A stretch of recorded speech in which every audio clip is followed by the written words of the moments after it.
Hi welcome back to our channel. ఎలా ఉన్నారు అందరూ? చూసారా, ఈరోజు మధ్యాహ్నం లంచ్లో క్రిస్పీగా ఎమ్మీగా ఉండే ఎంతో టేస్టీగా ఉండే క్రిస్పీ ఆలు ఫ్రై అయితే చేశానండి. దీన్ని ఈ విధంగా మనం పప్పుచారు చేసుకున్నప్పుడు, ఇలా గోంగూర పచ్చడి ఇలాంటివి చేసుకున్నప్పుడు సైడ్ డిష్లుగా అయితే సూపర్ ఉంటుందన్నమాట. సో ఇది ఎలా ఉందో నేను టేస్ట్ చేసి మీకైతే టేస్ట్ ఎలా ఉంది అనేది, ఎలా వచ్చింది అనేది చెప్తా అండి. సో టేస్ట్ అయితే చాలా సూపర్ ఉందండి. ఎంత బాగుందంటే ఫ్రై చాలా బాగా కుదిరింది. ఇప్పుడు దీని ప్రాసెస్ అయితే చూద్దామండి. నేను దీనికోసం సరిపడా సమ్ పొటాటోస్ అయితే తీసుకున్నానమాట. ఈ పొటాటోస్ అన్నిటినీ ఈ విధంగా పైన పీల్ అయితే తీసేసుకోవాలి నీట్గా. సో ఈ విధంగా అయితే నేను ఈ పీల్ అయితే తీసేసాను. ఇప్పుడు వీటిని ఈవెన్గా పీసెస్లుగా అయితే కట్ చేసుకుందాము. నా దగ్గర అయితే కటర్ ఉందండి. సో ఈ కటర్లు అయితే ఈవెన్గా వచ్చేస్తాయి. అందుకని నేను మొత్తం ఇలా కట్ చేసుకుంటున్నాను అనమాట. అన్ని పీసులు సమానంగా ఉంటాయి అన్నమాట.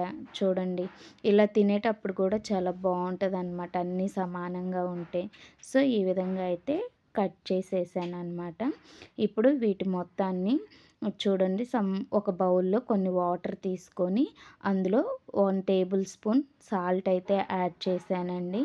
ఈ పీసెస్లన్నీ కూడా, ఈ పొటాటోస్ అన్నీ కూడా ఇందులో వేసి సాల్ట్ వాటర్లో అయితే ఇలా కడిగేసుకుందాము. ఎందుకంటే ఇలా సాల్ట్ వాటర్లో ఈ ముక్కలన్నీ కడిగితే ఈ పీసులన్నీ రంగు అయితే మారవండి. సో వీటిని ఈ విధంగా ఆయిల్ హీట్ చేసుకొని డీప్ ఫ్రై అయితే చేసుకుందాము. ఇవి పిల్లలు కూడా ఎంతో ఇష్టంగా బౌల్లో వేసి ఇచ్చినా కూడా ఈజీగా తినేస్తారండి. చాలా పిల్లలు బాగా ఇష్టపడతారనమాట.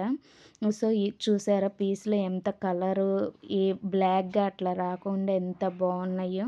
సో ఈ విధంగా గోల్డెన్ బ్రౌన్ కలర్లో వచ్చినప్పుడు మనం వీటిని ఒక సర్వింగ్ బౌల్లోకి అయితే సర్వ్ చేసుకుందాము.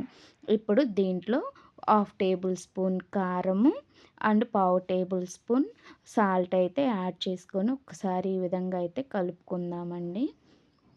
చూడండి, ఇప్పుడు నేను కర్రీ లీవ్స్ ఆల్రెడీ ఫ్రై చేసుకునేవన్నమాట ఇవి. సో కొన్ని అలా వేసేసాను అనమాట. సో మన క్రిస్పీ ఆలు ఫ్రై అయితే రెడీ అయిపోయిందండి. మీకు గనుక నచ్చినట్లయితే నా ఛానల్ని లైక్ చేసి సబ్స్క్రైబ్ చేయండి. Thank you.